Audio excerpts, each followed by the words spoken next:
Welcome to Cogito Design, a video series where we take a deep dive into some of the cutting-edge ideas within the tabletop game design industry. Picture the scene. You are sat at a gaming table in a perfectly lit room. There's a wide, sprawling map in the centre of the play space, and dozens of tiny figurines cover the various regions of a fantasy world. You have areas of your own to protect, unexplored regions to discover, and enemy strongholds to conquer.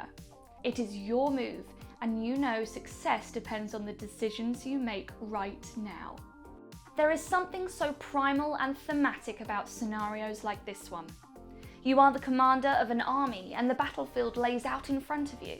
Video games from the Age of Empires to the classic Civilization series have tried to simulate this experience digitally, and often very well, but personally there is little more thematic in gaming than lifting your soldiers from one area of a map and marching them into the fray onto an adjacent space. Today I'm going to be discussing the mechanism which, in my opinion, naturally gives us the most thematic tabletop experiences. I'm talking, of course, about area control.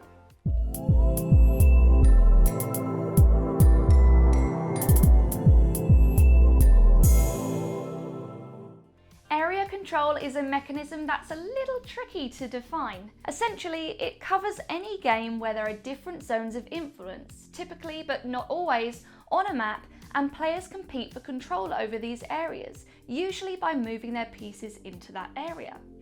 The classic example of this is, of course, Risk, where players roll dice to destroy opponents' armies and take over regions of the world. Risk is often colloquially known as a member of the dudes on a map genre of game, and many of these games utilise a version of the area control mechanism.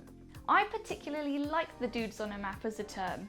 Much like the movie Snakes on a Plane contains the entire plot in its title, this mechanism's name contains within it an almost complete description of what it is. But as with most mechanisms, there is much nuance about what area control is and is not.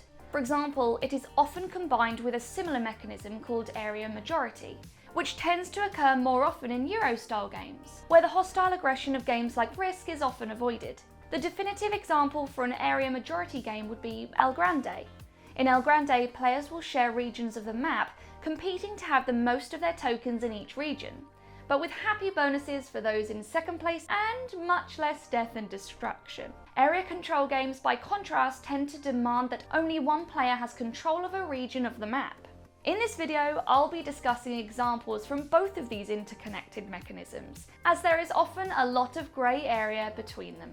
The history of this mechanism dates back thousands of years, and controversially, I would suggest that one of the earliest examples of this style of game is the classic game of Go.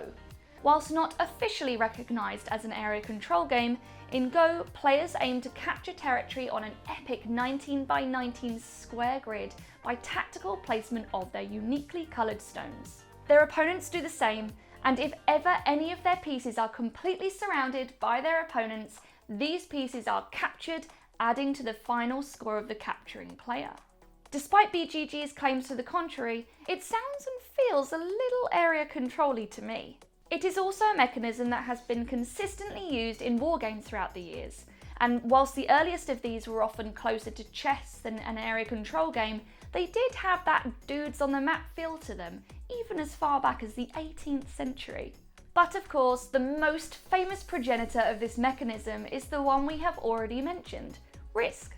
Invented by the French film director Albert Lamorisse in 1957, its appeal led Parker Brothers to purchase the rights to the game in 1959.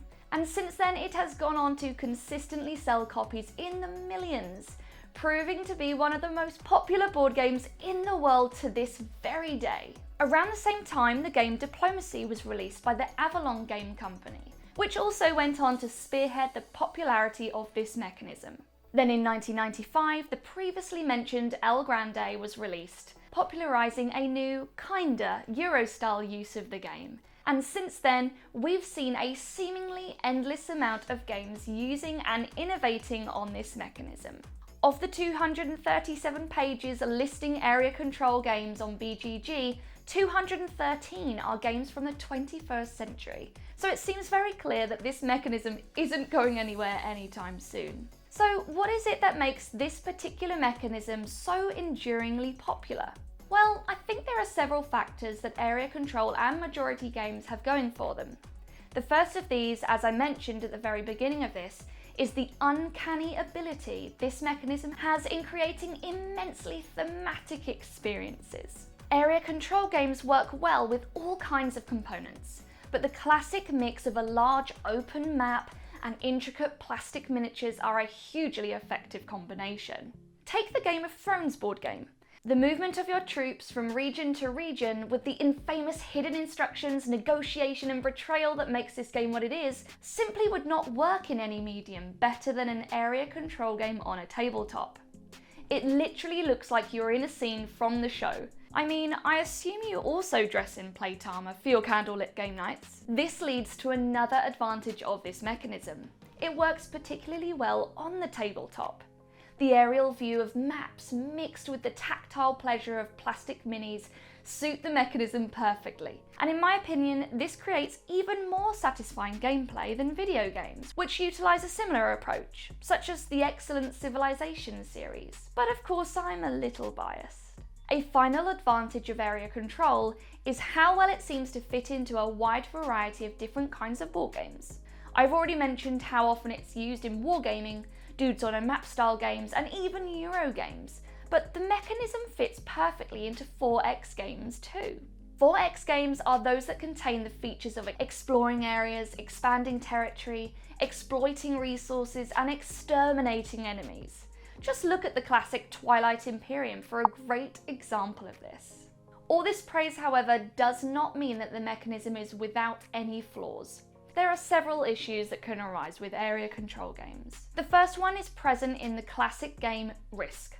Many players complain about the imbalance of this game, and that once a player begins to win, it can create a cascading effect, where the player in the lead can easily compound their advantages, whilst things continue to get harder and harder for those in the rear. In Risk, the rule where players gain more armies based on how many territories they already possess is a clear example of this issue. In Risk, this is mitigated at higher player counts by the players themselves, who will often work together to bring down any obvious leaders. It does, however, unfortunately mean the game works poorly at 2 players.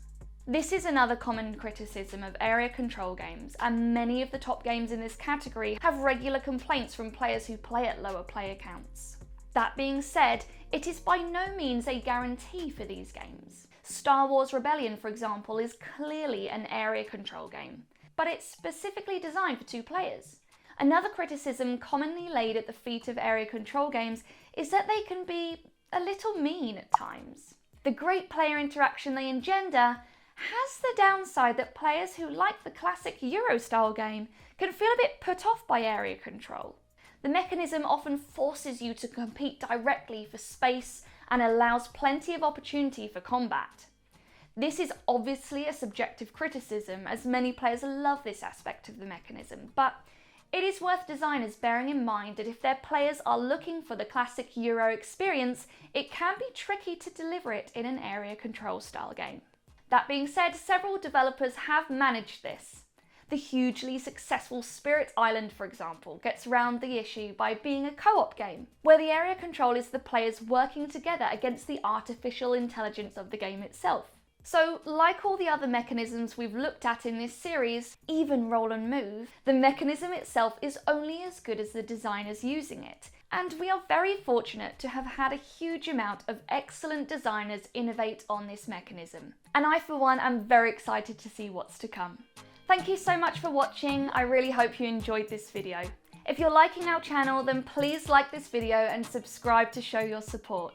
And a massive thank you, as always, to our loyal patrons who help us bring you these videos. Thank you. See you next time. Bye.